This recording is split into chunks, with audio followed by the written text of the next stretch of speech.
All right, Kiss Army, welcome to the KissFAQ Podcast. Thank you for giving us your time today and letting us into your head. I hope we don't do any damage. We hope that you enjoy.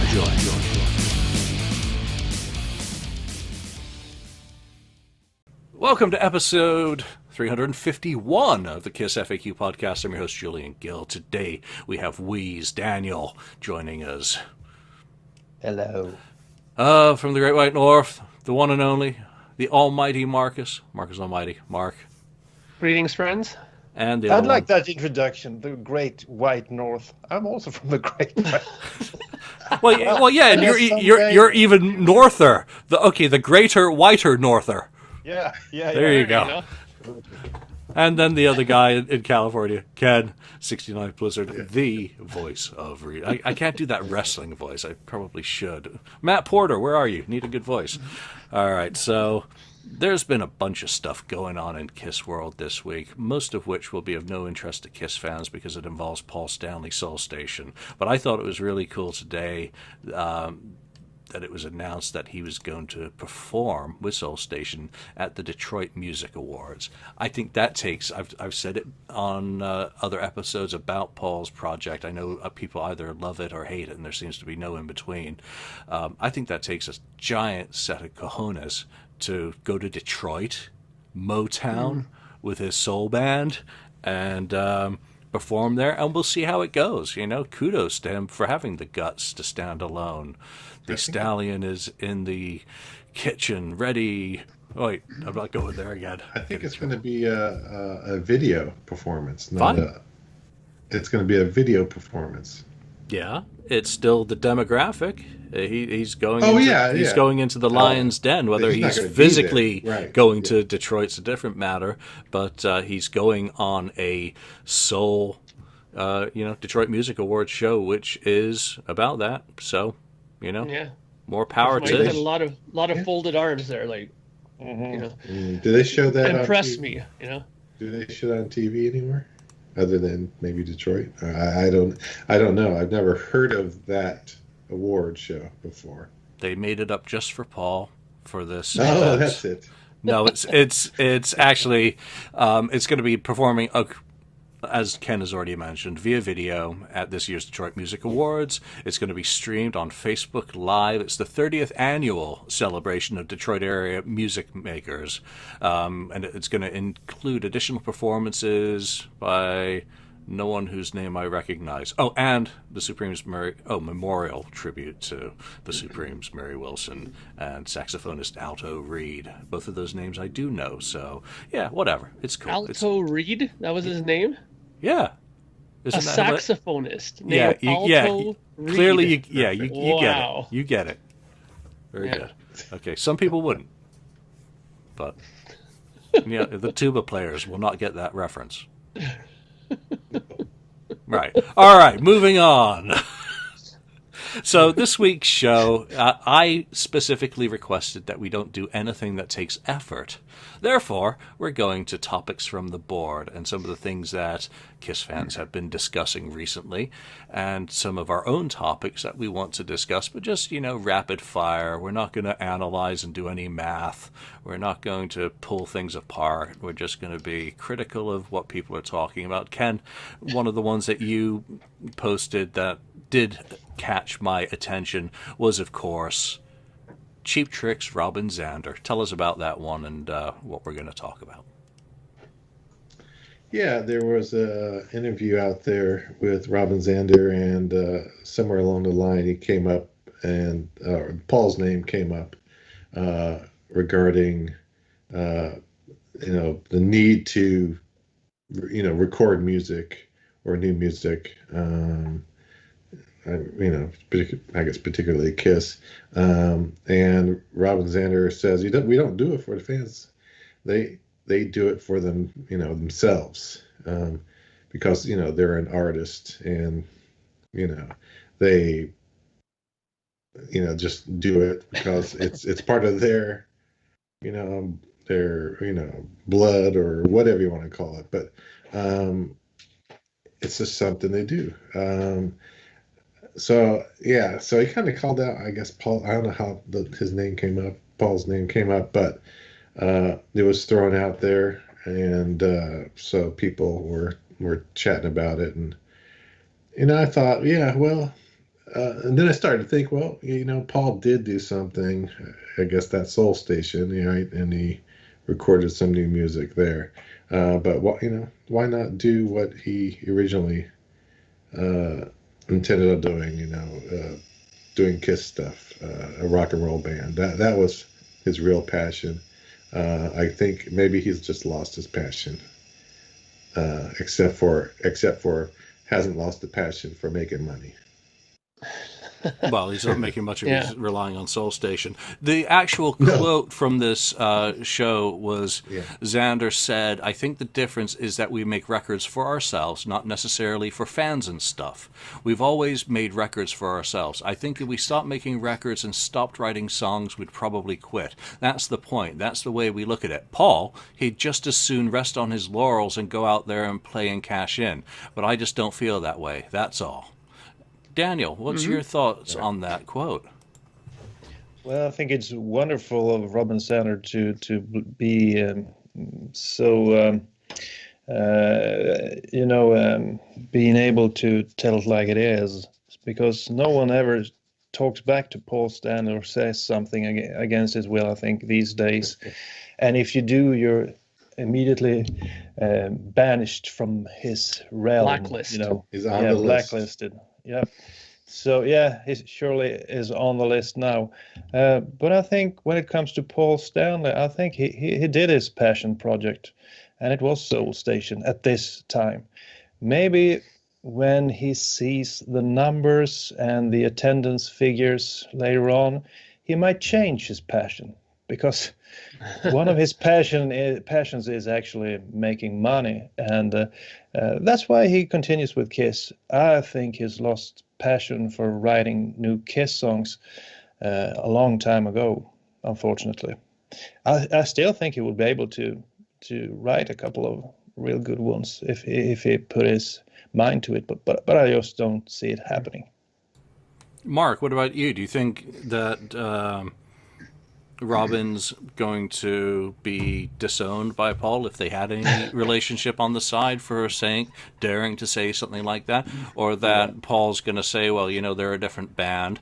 They've got an album coming out, which I've heard. Has that dropped officially now? Because it's absolutely outstanding, the new Cheap Trick album. Once you get past the cover and just listen to the music, they've absolutely knocked it out of the park and improved on their last couple of albums. But I'll shut up about that. Mark. Well, I mean, I think, like Daniel said, I think it's good that he spoke his mind. I mean, you shouldn't be fearful of telling your opinion. I mean, he's only Paul Stanley. He's not God or something. He's not going to strike you down with lightning bolts or something if you say something against him. But, here's the thing. I've been saying this for a long time already, that there's a difference between bands like Kiss and bands like Cheap Trick, or even Motley Crue, or some of these other bands who have actually went ahead and made music after the fact. But there's lots of bands out there that just make music because it's in their blood. I mean, if you're a musician, musicians need to create music. If you're a painter, you have to paint. This is the thing I don't understand about Paul Stanley is you call yourself a musician, but yet you see no reason to write Kiss songs. I mean, didn't you just have joy in writing them to begin with? I mean, that's why most people get into a band, is the joy of writing songs and to make music. I don't get it, but it's not a surprise. I mean, like you said, they've gotten off of this writing new music thing a long time ago already, and maybe Daniel might be right. Maybe when he goes through his phase with Soul Station here, and the honeymoon is over and the thrill is gone, maybe he'll say, you know what, maybe I'll try writing a couple of other songs. Jazz maybe tunes. Yeah, well, maybe it'll just be something solo, maybe not a Kiss album stuff. But I think that there's nothing very shocking about what Robin Zander said. And even if he did say it just to promote his own thing, still true. Their love of writing music has clearly gone away. But I don't understand it. Being a musician myself, I don't care if it doesn't sell 100,000 copies or if it even sells 10 copies. I like writing songs and I like producing them and making them. And if people like it, that's all the better for me. What I wouldn't like to see is Paul being the bully. At times when other bands criticize him, he tends to bully them a bit. He did it to Dee Snider and Twisted Sister a few years ago, calling them, I don't remember, but it wasn't anything nice, called them a bunch of something. And there was really no need for that. But I think if he gets to hear this, he'd probably do it all over again, calling, Robin Zander's band a bunch of hobos or something. You know what? It's, to me, and maybe I'm wrong or what, but I think Paul Stanley is a little selfish when it comes to Kiss. Thinking, did he ask the other three band members whether, hey, would you, what are your thoughts about making a new Kiss album? Because right now he's the boss. Right now, yeah, exactly. Right now, they do just whatever he tells them. If he says, okay, we're going to record a new album next week, that's it. They're all going to go in. So to me, it's a little selfish and not thinking about your mates in the band. Yeah. And think, it's like, hey, what do you think? Maybe it is time to try an album, see what happens, see what we can do in the studio. And I just, from that standpoint, I think he's a little selfish. Maybe he felt he's earned it because he kept, the old 80s thing and all that crap. But that it would always be brought up.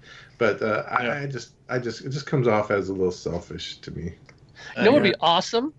Could you imagine if they made an announcement and Gene Simmons announces new Kiss album without Paul Stanley? We don't care. We're going in. We're doing it without him. And that's it. Could you imagine that? We're gonna do one anyway.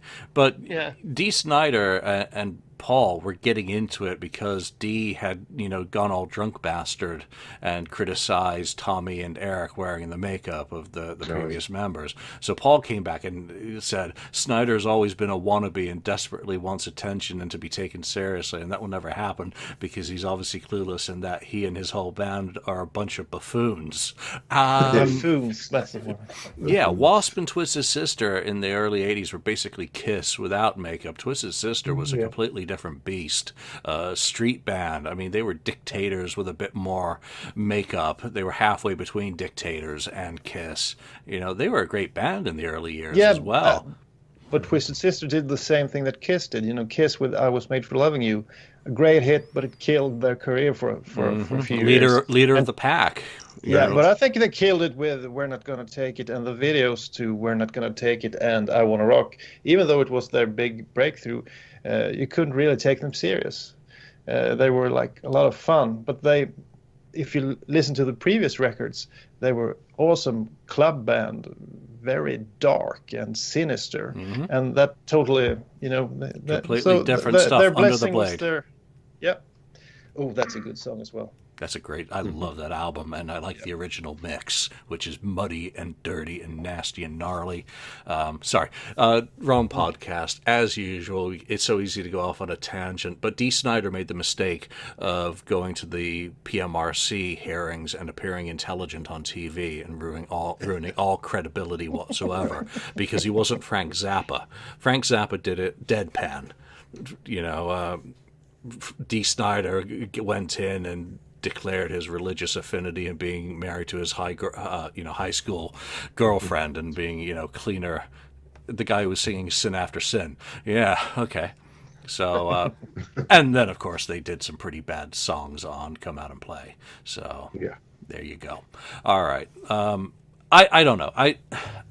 I would hope that they don't have a bad relationship with Cheap Trick because, take the criticism. Kiss has made its own mistakes through the past 20 years of insulting the fans continuously as being the reason that they don't make records, rather than if the honest answer is that Paul Stanley can simply not deliver in that vocal style anymore, be honest about it. Just say, hey, I'm just not able to do that sort of singing anymore, and I don't want to half-ass it or auto-tune it to death. I think I took it as far as I could on the other albums, and that is simply going to have to be it, other than performing live.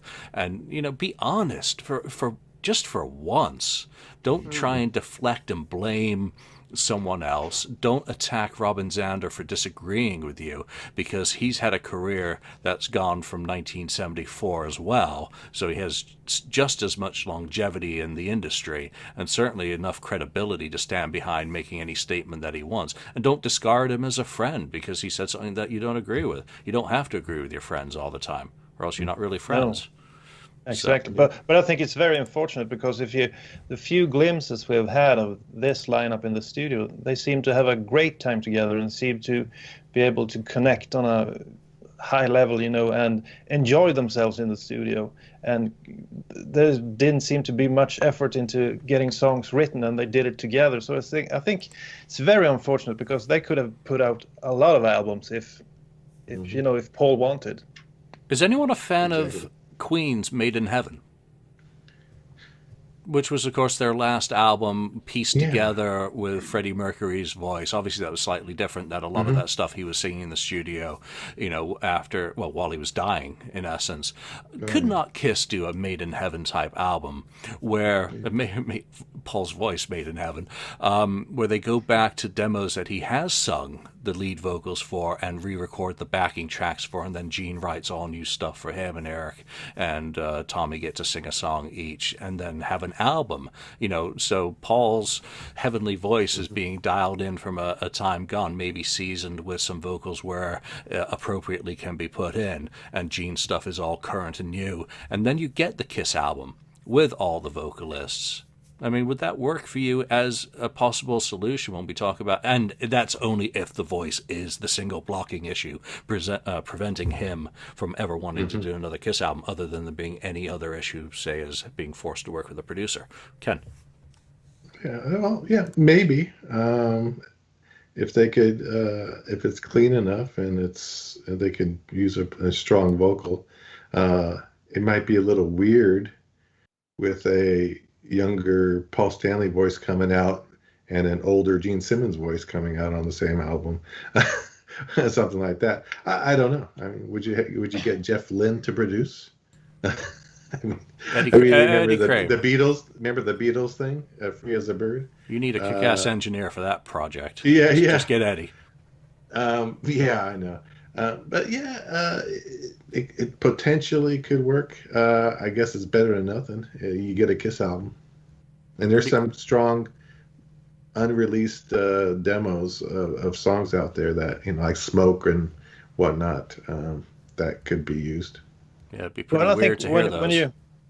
When you listen to Soul Station, you hear it a bit here and a bit there. He screams that he still can deliver it to some degree, at least. So I think with the right producer and with some studio magic, he would be able to deliver. You just need like 3-4 songs, and the rest can be sung by Gene and the boys. And a lot of takes, probably. Yeah, a lot of takes. Piece it together. Yeah, piece it together like like an Ace Frehley solo. Yeah.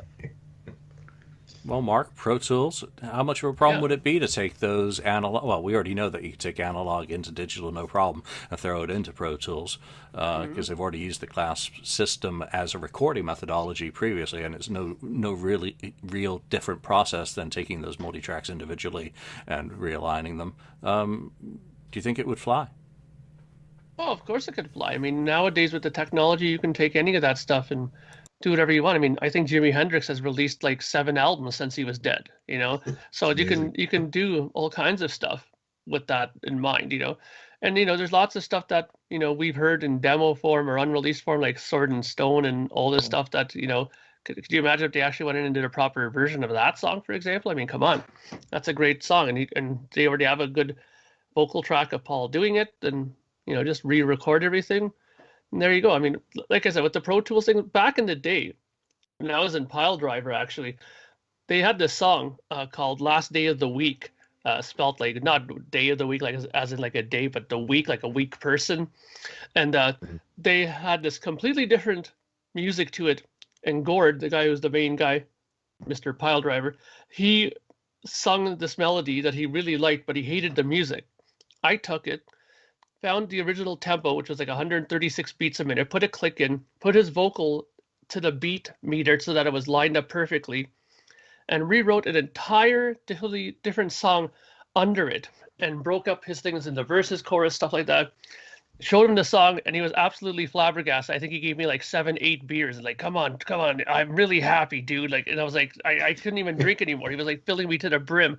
He was so pleased with the way it turned out. But that was even a few years back. Like back when I was in Piledriver, we were able to do that. I mean, nowadays the technology's gotten even better. So could you imagine what you could do in those circumstances? Like, I know I could do it with those circumstances. I'm sure Kiss and the quality of people that they surround themselves with could do it no problem. Of course they could. Tony Iommi did that to Ray Gillen.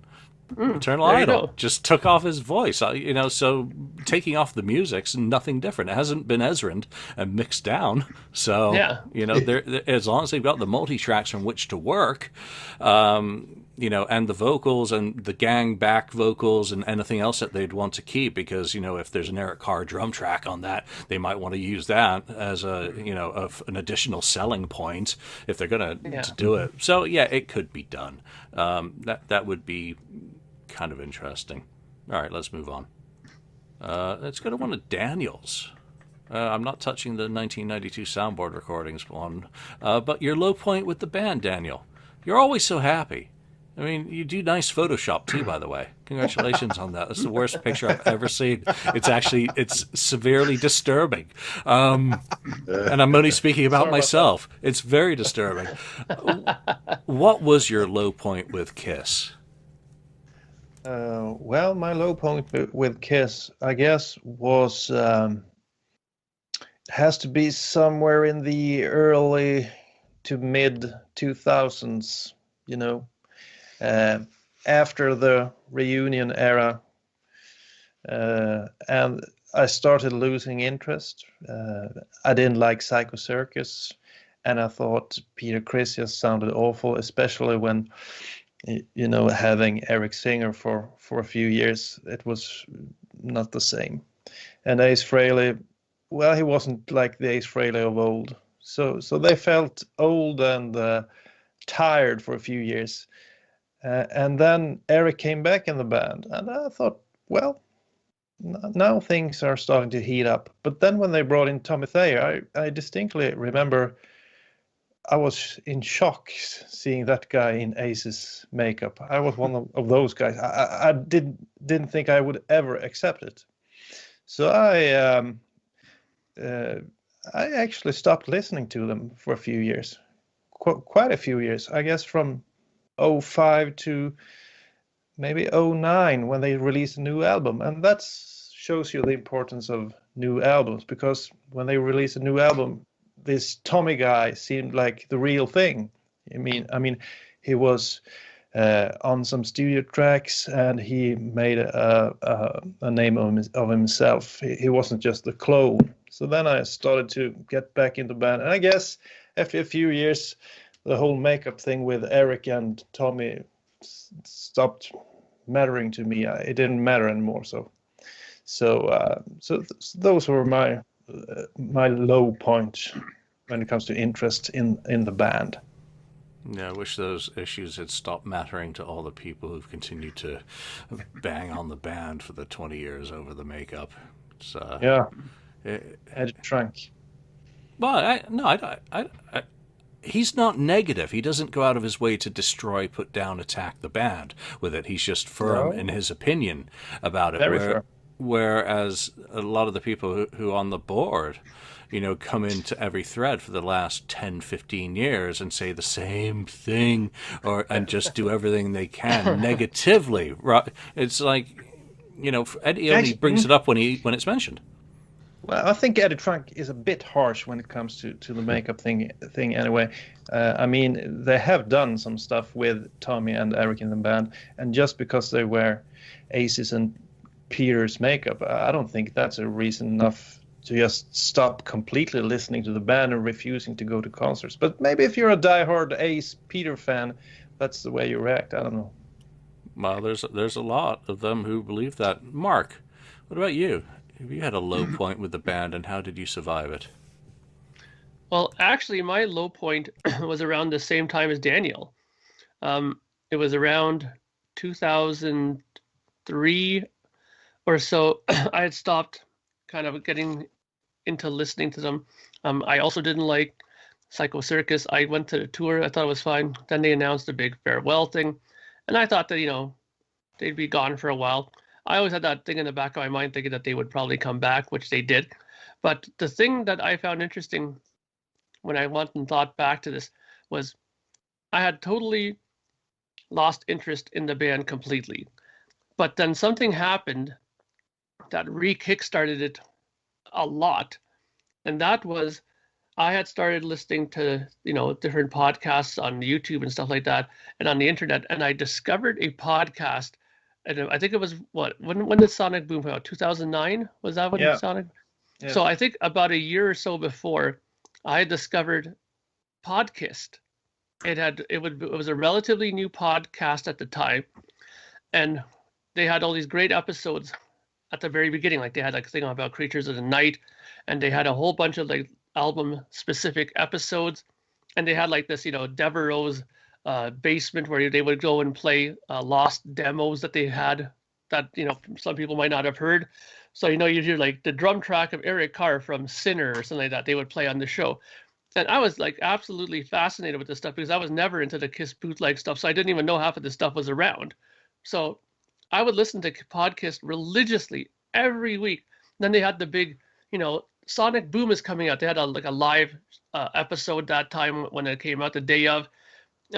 So I was really getting back into it thanks to them because, it was back then, it was still Gary Schaller. Ken Mills was not in at that time. They had another guy. I forget his name now. James? There was another guy. Yeah, that's it. Hagar? And James Hagar. And he was in there and they were talking like, really detailed stuff about Kiss that I didn't know about some of this stuff. So I was waiting every week patiently for the new episode. And those guys really got me re-energized about Kiss again. And then, you start finding these other podcasts that started creeping up. Then slowly you'd have like Three Sides came when they had Mitch LaFon on the show at that time and stuff like that. So those things were the things that actually got me back into Kiss heavily because, they were talking about things that I was really interested in hearing about, like, lost demo material. They were talking about people's interests, how they got into the bands. They were talking to cover bands at the time and stuff like that. There was a lot of things that caught my interest at that time and really, really refueled my interest in Kiss and started getting vinyl again and buying stuff, and then I found History Science Theater, and then it was game over because they started doing like really detailed things about the solo records. They all picked an album and they talked about the Kiss, like Peter Criss's solo record in detail. And then they talked about the Ezra years. They had a segment about that. Like there were so many episodes that caught my attention at that point. And then suddenly my love of Kiss was like 10 times what it was before that. That's really cool. Nice podcast as well that you mentioned, and podcasts stature. I mean, there should be a big stone carving that says podcast somewhere. Ken, for you, have you ever had a low period? Not really, but I do have to agree that that period of after the Rock the Nation tour, I saw them there, 2005, came 6, 7, 8. I thought that was it. I thought Psycho Circus was the last album, right? It didn't sound like they were going to do any more after that. It became pretty quiet in Kiss world, except for, they started releasing Kissology series in that time period. So that kind of kept me going. Unfortunately, there was no music, and they weren't doing a whole lot of touring. It wasn't full blown tours. They were doing those. What did they call the tours? Hit and run. Hit and run, Lost Cities. Lost Cities, yeah, and Hit and Run and that sort of thing. So, I think the closest one during that time period was something like Lake Tahoe, I want to say. And Kelsleyville that, as well. and I just, yeah, and I thought about it, and I could, I normally I would I went, but I didn't go. That's one I didn't go to. I mean, it's a few hour drive, but and I've driven much longer than that to a concert. So yeah, I mean, it was probably it's not low, but it was a low point as far as I thought, okay, this is pretty much it. They're about done, and then it got exciting again. When they announced they were going to do Sonic Boom. I did discover, like Mark did, though. Yeah, it might have been earlier 2009 and 2008, that period when I started finding the same, podcast and so on out there. That podcasts were was a new thing at that time. So, yeah, that kept me interested, and I mean, I've always been interested. I always wanted them to do something, but it was kind of a low point right there. That was the kind of the low point throughout the whole time since '77 for me, all the way up to then. There was always something going on, pretty much. So, yeah, that was that one little period there that it was just kind of quieter than normal. I thought, oh yeah, they're phasing out. It's going to be over, but then they pop back, again. So that's funny. That period was when I racked up most of my Kiss concert experiences because there was stuff. That's funny. Yeah, because they were in California. What's your high point? They were in California a lot. So I went to Canocti Harbor, I went to Tahoe, went to Chumash, went to Paso Robles State Fair, and then Sacramento for the Rock and Rally. I did do that. Did all of those kind of appearances. So I racked up a lot of missed events. And again, I say I've been overcompensating for everything that I've missed for many years. Low points. I mean, obviously, Crazy Nights and the story I've told about slapping in the cassette into my Walkman was a very low point. But I obviously was into the bootlegs and collecting at that point, that I was really discovering. So I can't put that as my low point. I think I'm in my low point now.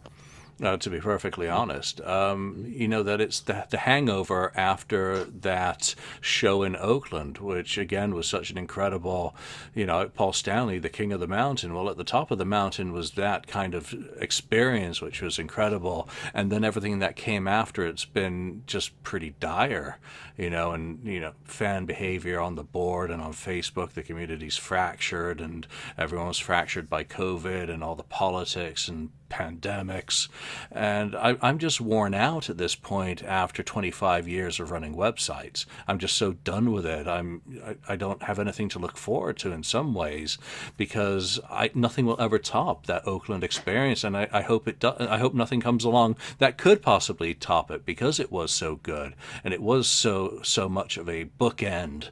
And now I'm so actively selling off my collection because I'm just tired of stuff sitting in boxes. It's not that I hate Kiss or don't like Kiss anymore. It's just I don't like having stuff in boxes that doesn't serve any purpose. So I am in a low point, and I'm using that money to finance the Aerosmith book. So it's going back. It's going back into my hobby, which is a love of music, regardless anyway. So I'm in the low point now because what is there to look forward to? They may continue on with the touring and go to some additional markets, regardless of how that actually occurs, because we still don't know what's what for cruises or touring Europe as planned, or some of the rumored dates that we'll be talking about in another one of these topics from the board in a moment.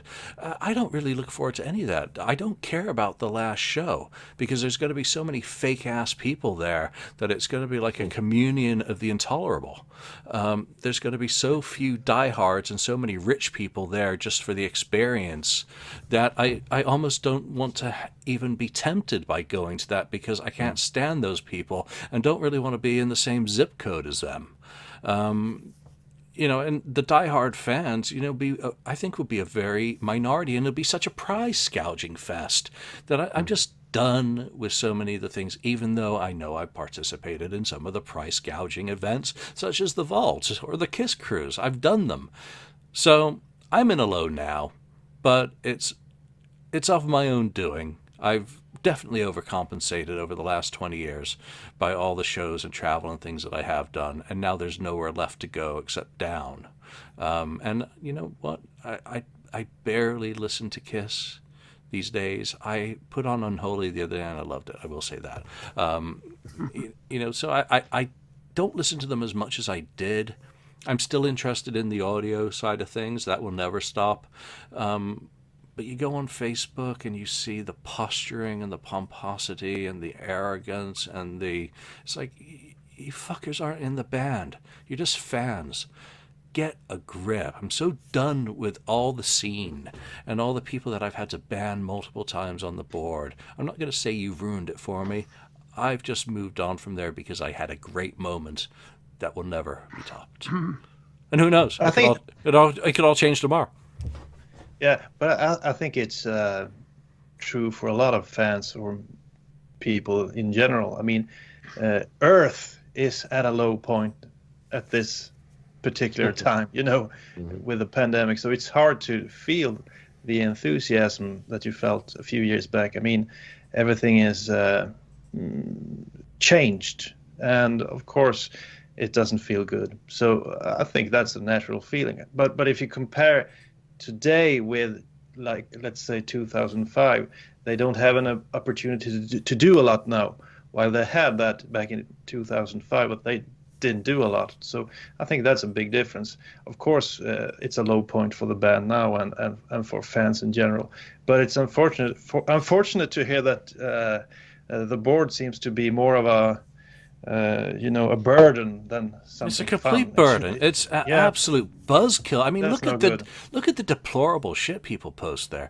We take a lot of criticism, and there's a lot of gold buried in there as well. There's a lot of great comments and stuff, but there are just some people who are just out to ruin it. I love doing this show. This is the high point of my week. When we get together and we just celebrate the band that we love, because that essence is still there. That's not dead. That's not gone. That's not going anywhere. I absolutely crave and savor these moments, whether it's with you guys or any of the podcasts that we do together. Those are the moments. But that means more to me than a record or buying, something from Kiss Online. That's not a tangible. That's all up here. That's in the heart, I agree. The board is what it is. It's never going to change because it's a reflection of society on a larger scale. And look how dysfunctional it is outdoors. Just turn on the news. I think I wrote that. So people are depressed and angry. Of course, it will show up on the board as well. Yeah, it does. But it's also that it's been happening for so long. But I don't want it to be about my buzzkill because I am still enjoying what we're doing. And if I heard of a demo leaking today, I'd be off like a flash. But for that final show, rather than being there, I would like it to be like our New Year's Eve from Dubai live stream, to get together with friends, for them to stream it, for the masses who couldn't do it, so we could do a live stream watching experience together like we did for New Year's, and that was fun. That was awesome. Even though none of us were there, I enjoyed it, and all the people who popped in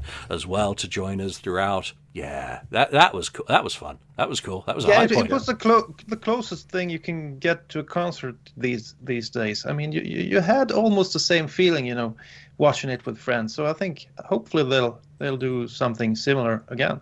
Yeah, and Bruce is doing a new live stream as well from Vegas, I believe, with Todd. But I haven't read all the details on that, so check his Facebook because he's great at letting you know what he's doing. Let's move on into one of the other suggested topics, and I think we're going back to Ken for this. Yeah, here we go. 3 wishes for when the end of the road tour returns. You get a genie in a lamp. And I'm not rubbing no genie in a lamp. And any more than anyone was going to mount that stallion. A horse. Yeah, I heard that. Okay. So the genie's going to give you 3 wishes that you'd like to see for the remainder of the end of the road shows. Pick wisely, young Padawan.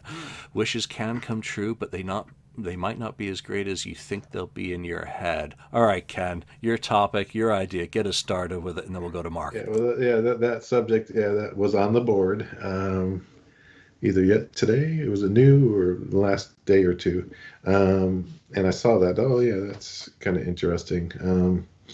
Yeah, so when they pick up, a few things, I guess, three things. One would be, uh, change the show up a bit, add a few new elements to it, freshen it up. Still keep the basic, core of it. You still have the pods. I know Gene said there was they're adding more pods or something. Whether that's true or not, I don't know. Um, it could be false, just talk. But yeah, change something up. Maybe the set list change up a little bit. Still keep the length of everything, but change the songs a little bit. That'd be one. Another one would be to. I'd like if they can do that last show, if that's that City Field thing, get at least original members back for an appearance if they can for that final. I know it's just a reach, but yeah, it'd be nice. But even during the middle of the tour, if you can somehow squeeze in Bruce here and there, um, or something. I don't know how it would work, but if they could do it, that'd be cool. Otherwise, the other thing would be a local show, which is one of the possibilities. We've heard San Francisco as a possibility as a show. So would I go to that?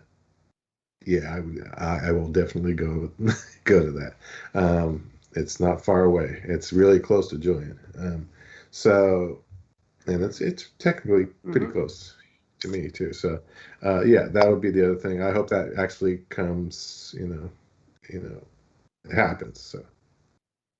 Nice. Okay, Mark. What about you? Ken he set a pretty reasonable road there, hasn't he? Yeah, I'd say those are pretty, expected things to think of when you have a genie. Mine is a little bit more unexpected, I think, and probably less likely to happen than what Ken's is. My first one is I would like them to, throughout the tour, the remainder of the tour, not every night, but on occasionally on some of the nights, to throw in a medley from one album on their catalog. Like one night they're going to do a show, let's say in Philadelphia, and they do a medley of just rock and roll overtunes somewhere in the set. 7 days later they appear wherever in Phoenix, Arizona. They do a medley of songs from Dress to Kill. This is not a new radical concept. I've heard of lots of bands who have done this before. This is why I don't understand why a band like Kiss can't do this. I mean, come on, your stuff is not rocket science to learn here. These are easy songs to play. So it's easy to probably whip up a medley. I mean, I've seen bands or heard of bands like Pearl Jam that come up and change things every night sometimes on their sets. So come on, why can't they go and do like a medley of songs? Like I said, I know this is probably the furthest thing that they'll ever do because it's, probably difficult to them for some reason. But I still think it's a good idea. I mean, it would definitely change up the list. It would give it an element of surprise. That's the one thing that I'd rushed it that I loved. On their last tour, they had a rotation of set lists. So you were watching them when they were doing the tour, and this night they're doing set list 2. Oh, great. So they're going to be playing this stuff from Moving Pictures and this from, Farewell to the Kings. The next show they do set list 8, totally different songs again. Wow, what a radical concept, And even when they played Toronto, they played one song, Losing It, which was not played on any other show except in Toronto. So come on, these are not, Einstein ideas, but I mean, why can't Kiss implement some of these things? Now, the other thing that I thought of doing, and this is probably even more unlikely to happen, but I thought this would be a really cool idea. Of course it would come up. But this is another thing that I thought that'd be very cool to do, but I can see Paul right away. No, wait, there's no way in hell we're doing that. Is do a longer set, a little bit longer, and have an intermission. After the intermission, where you've played the first set with your regulars, stage show, everything else, come back, no makeup, and just do a no makeup set of just non-makeup Kiss songs in the second set. I would love that. The first set you do your regular stuff and makeup and all that, give the band 20 minutes, an intermission, they take off their stuff, just go into regular kind of, rock and roll clothing, take the makeup off. I'm sure they can take it off in 10, 15 minutes, give you a break, and then get up there and play a set of stuff from the 80s, non-makeup stuff. I think that'd be great. They could play Carnival of Soul stuff then too. They could do everything that they'd never really had a time to do before. And I think, sure, maybe the general public people wouldn't be so hip to it, but there's a lot of stuff from that era that general public people would know. Like Get Up, Heaven's on Fire, all that stuff that they could do that's non-makeup stuff. And the other thing, the third one that I thought it was something similar to what Ken said is, I'd like to see certain people come back with them on the tour, and believable stuff. I'm not expecting a miracle of Vinnie Vincent, but, maybe bring Bruce in for one show for an encore or something, something to give the Kiss fans something unexpected. Don't do it every night, but do it here and there, because then when you don't do it all the time, that's when people start going, oh shit, are we going to be the show tonight when they're going to bring out, whatever, let's say Peter Criss comes out and sings Beth one night, but we don't know what night it's going to be. Those kind of things I think people still find exciting on tours, the sense of the unknown, and, I've seen other bands do it and it works really well. And I think that, Kiss are a good enough band that they deserve to do that kind of stuff too, I think. You actually mentioned Rush twice, technically, with your intermission, since they did that on some of their recent tours. Okay. Okay, no washing machines now. Daniel, what 3 wishes? I mean, you're probably just wishing that they make it out to Europe. Yeah, that's the first one. Bringing them across the pond. I agree with a lot of the stuff that you said, but I think a lot of those wishes are more suitable on a cruise or in a smaller setting where you can bring up people, because I just don't see them bringing up some old guy without makeup playing guitar next to them. I don't see it happening. Joe Perry. Yeah, but Joe Perry's Joe Perry, Bruce Kulick And Phil. to the diehard. Yeah, but I don't know if that's more like a fun thing. If you bring Kiss members on stage, you need to make it more spectacular. At least I feel that you must do it the right way. And I think a better setting for that is a certain concert at a certain time, or some sort of cruise type of show. But whatever.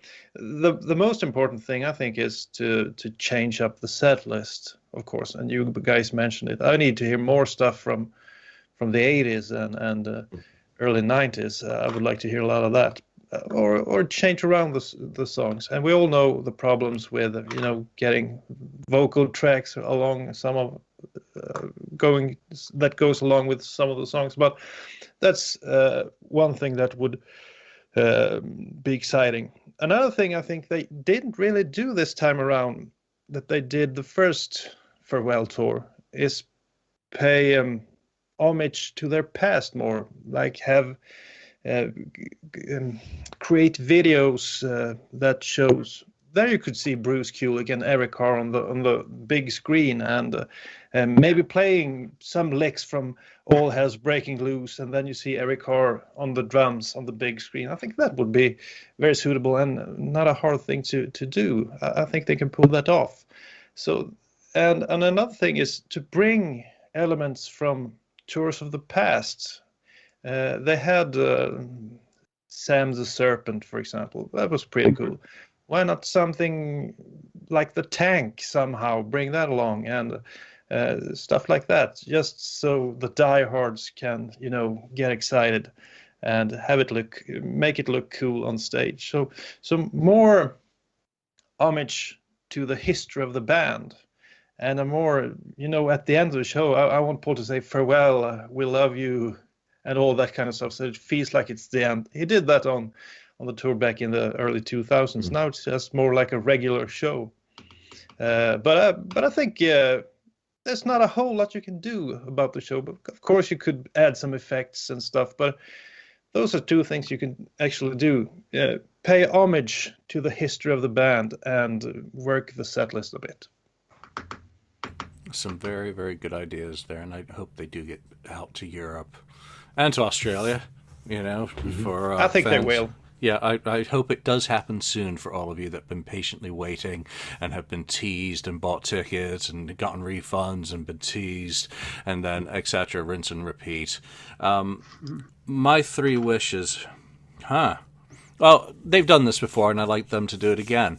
In 2007, they did the fan vote for a rare unplayed song previously to be performed in the set. I would like them to do that again because there's still quite a few songs that have never been performed live, and they could select 5 of those for fans to vote on, and for that to be added to the set for the leg of the tour. So yeah, nothing new, but it would be nice. I think number 2. Get rid of End of the Road Tour as a brand and as a name. I think we start from scratch again, and the tour still just needs to be something very obvious, something very usable on an album, the Still Alive Tour, because it applies to what everyone has survived. If you're there, it's the Kiss Still Alive, and it plays nicely off that Alive kind of series theme. So no more End of the Road, completely rebrand it as the Still Alive Tour. Still Alive and in memory of. Something to that effect would be nice, because a lot of fans have passed on during the past year. So let's show them a little bit of respect. And then I'm really mixed about a third. I would love them to have a rotating song spot, that there is a canon or a barrel of 5 songs and you just don't know which one they're going to do, and they rotate it every night or every couple of nights, so that there is always that these are classics like the Strutters, some of the songs that they've rotated out of the set in the past 2 years. So the set's not changing a lot. We're not talking about wholesale honor the 80s more, because I think they're actually doing a pretty decent job with Tears and Heaven's on Fire and Lick It Up in there. Those are the big hits from the era, and asking for more than that, what is there? Forever? Well, that's just a complete buzzkill in a show, really. And I don't see Paul doing that, to be perfectly honest. So then you go to Gene's. Does Gene have anything that's hit-worthy enough to be in the set from the 80s? Though I do like it, because I'm biased. Yeah, of course. I'm biased to that era, of course. So go into that, 5 songs, and you've got Strutter, you've got, what are some of the other ones? Got it now. I can't even remember. But Are you talking about Firehouse? Yeah, well, that would be a Watching good one. You. Watching You. Let Me Know.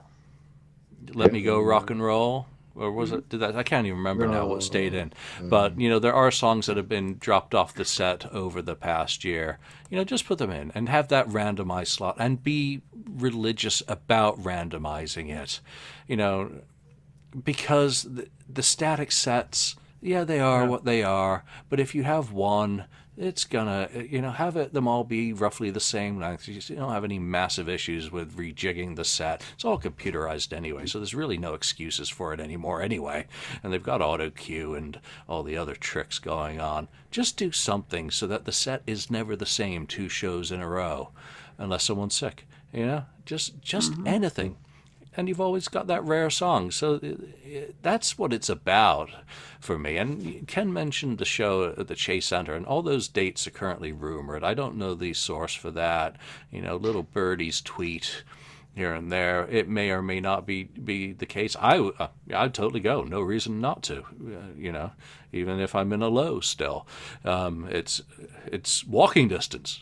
So I think you touched on something very important there, the element of surprise. Just think back to the New Year's Eve concert. We all knew the set list, and suddenly they had some time left. They had to fill some time, and they threw Strutter in.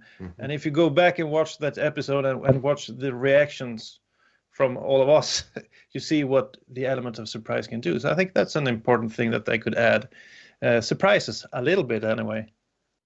Yeah, I don't need them to change the costumes. I don't need them to change the set. The set is impressive. The staging is fantastic. The show is impeccable. I don't need them to do new and improved Kiss Tide Pods for millennials. We don't need more pods. They have plenty. They have enough issues with them anyway. The show really works nicely in a variety of sizes of venues as it is. It does not need to be invented, but I think rebranding, new tour books, new T-shirts would go a long way, just to freshen it up at a time when I think that really for me is the most important thing. And they've really blown the Alive, franchise with how it's been, the Symphony Alive. It should have been sequential. There should have been Alive IV, Alive V. The numbering, should have been, really kept up. So that's why I'd like it to be the Still Alive. So that's just me. Let's see what else we have. Mark, did you have a topic that you wanted to talk about today? Honestly, not really. I've been so logged up with stuff here that I'm doing. I haven't really put much thought into it. But sorry. That's fine. Daniel came with a whole ton of these, which would be. I saw a topic just recently. You mentioned Eric Carr's drumming a while back in the episode. What's your favorite? Let's not talk about Creatures of the Night, but other than that, what's your favorite album when it comes to Eric Carr's drumming? Mark. For favorite drumming, obviously, I think Julian just took the words right out of my mouth, because my favorite Kiss album, non-makeup, and actually when I did a list of my favorite Kiss albums overall, Asylum was number 2 on my list of albums. And I think Eric Carr really, really shows some brilliant drumming on that. I mean, he starts off King of the Mountain. I mean, they let him start the whole album off, So I think if there's a record to point to where he does some brilliant drumming, I think Asylum is definitely a very high spot to do it. I think a runner-up, if you don't mind me putting another example of a great showing, is I was always impressed with Eric Carr's drumming on that Kiss live video from Detroit when they did the Asylum tour there, and when they were showing that live video there that they did, I forget what it's called, but the Animalize tour there, right? I think that his drumming on that, the Animalize tour live video, Uncensored live, I think that his drumming on that is unbelievable on there. I mean, I've always loved how they had that one camera angle of him from the top of the drum set when you looked out on him when he drummed. Just unbelievable. The guy was just a great drummer. I mean, maybe he's not technically the best drummer, but he had such a good feel and he had such power to his playing for a guy who was like a little 5'5" guy. I mean, it was unbelievable what came out of his hands and feet. Nice. Good topic suggestion, Daniel. You're really what about on top Ken? of the board. So this is just, Ken, is it Lick It Up for you, or? Yeah, for Eric Carr. And not counting Creatures, of course. No. Yeah, I think I will say Lick It Up for me, because I think he's pretty much on fire on that album, with all the songs, and they all sound great. Of course, the drums didn't sound as powerful as it did on there, but that's production. But he was really on fire, and I saw them during that tour. that tour. And it was great. I mean, he's been solid though. I mean, he was solid through most of the albums anyway. I would say Lick It Up, even Animalize, great. Asylum. I don't know about Crazy Nights. I mean, that was just different. And then obviously Hot in the Shade it's not all him either. I have to go with Lick It Up. For me, I go with Lick It Up. I always thought he had better drumming on the Paul songs than the Gene Simmons songs. So I'd say actually, I think it's great on Lick It Up, Animalize. Yeah, of course, Fits Like a Glove is a good one. Got me there. but at least for Animalize and Asylum, there's a big difference. But we talked about that earlier. I think we came to the conclusion that Gene was just happy with whatever. just play something, Eric. Yeah. While Just Paul play. Stanley probably was coaching him a whole lot more. So, Probably. yeah. And hiring Alan Schwartzberg when Eric wasn't available to add a fill here. But I think Jeez. the Lick It Up stuff, I found some pristine drum tracks from that. And listening to really? something like Gimme More, or even Sexy Feel, I mean, just listening to the raw drum tracks off Lick It Up, that is buried. Because you don't get it as much in the forefront as you do the drums on Creatures, which, Daniel said we're not allowed to talk, about that because it is next level. It's a cop-out. While I chimed in immediately with Asylum, listening back to those raw ones, and I did share them on the FAQ, but they're behind the paywall now in the secret part for special people. It really was impressive dynamic drumming, and just you hear the metronome, he's playing to a click because he's going full throttle, but just his consistency, him shouting when he screws up as well because he misses a fill or a transition. I think I'm taking back Asylum, because as much as I love it, I think the power and the energy hidden in Lick It Up really is superlative. And I hope one day we get the Creatures ones in as clear as those ones which I did find for Lick It Up, because they really are spectacular. And, I've actually used them to play along to with my guitar as drum tracks, even chopped one up. And just like Gene Simmons, if it's okay for Gene to chop up Eric's drums for his demos, it's certainly okay for me to do, because no one will ever get to hear them, that's for sure. Daniel, but what about you? On which, answer your own question. Which one do you think? I think it's tough, but I think I have to say the Paul Stanley songs on Lick It Up, Animalize, and Asylum. That's my favorite. I think he plays great on all three albums. And I think on Lick It Up, he did more on the Gene songs than he did on Animalize and Asylum. I think it's clear that Gene, we all know what happened to Gene in the mid-'80s. So he didn't pay enough attention to the drums, and I think it shows. I think, for example, Burn Bitch Burn could be such a awesome song with drums similar to, let's say, I've Had Enough Into the Fire, but it just didn't happen, unfortunately. But I don't really care for, maybe not Out in the Shade, of course, and Crazy Nights. I don't have any recollection of anything that stands out from that album. Well, the double live kick it drum. does. Yeah, the double kick drum in No No No was of course cool when you heard it the first time. Yeah, Crazy Nights. Give me that Tokyo show. I love watching that Tokyo show. Then you actually get. That's a good show, yeah. No, I think I never cared for that one. I will take that over Animalize Live Uncensored any day of the You're week. Crazy. They are not playing insane. like the damn Chipmunks. Those tempos in '84, I can't stand. The show's great, but Paul Stanley doing his Richard Simmons, jazzercise. No, the tempos are horrendous, and at least it was coming back to traditional for Crazy Nights, and Bruce and him were just locked in. Sorry, that's my taste. If you love Animalize Live Uncensored, fine. I listened to that a lot back in the day, but these days I cannot stomach it. So. Oh. Just that little moan of pain. Oh, I stayed up late and he's insulting me. All right, there we go. That's a whole bunch of topics on the board for today. Thank you everyone for participating on the board. I ranted about you, some of you, for being down. Let's get back to celebrating. Let's get back to enjoying stuff, because you know what? We still have fun talking about the stuff that we do love. And, maybe we can do that on the board as a broader community as we do on these podcast episodes and the other shows that you listen to.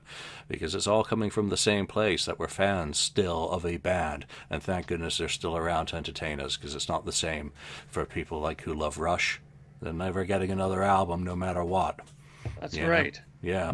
So enjoy it while you can, because it's over too quickly. Oh, God. Yes, Daniel, I will do so. You got it. All right, there we go. So from Daniel, from Mark, Ken, and myself, thanks for joining us. We'll see you next time. It's been a long time since we've rock and rolled, but that all changes this August as Rockin' Pod returns to Nashville. This annual convention brings together rock artists, fans, and podcasters for an unforgettable rock experience.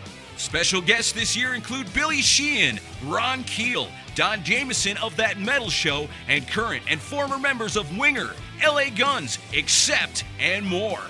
Stage panels, signing sessions, and photo ops will be available, plus lots of vinyl and memorabilia vendors. Music podcasters from all over North America will be appearing on site for live interviews, speaking sessions, networking, and more. Got a music podcast? Register and join us.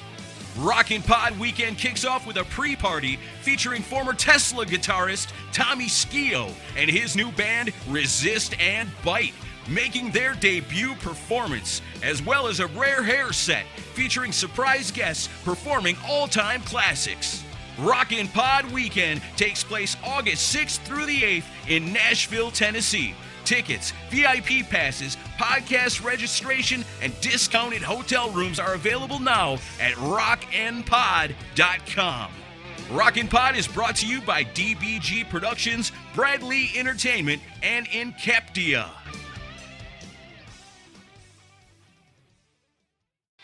Thank you for spending time listening to the KissFAQ podcast today.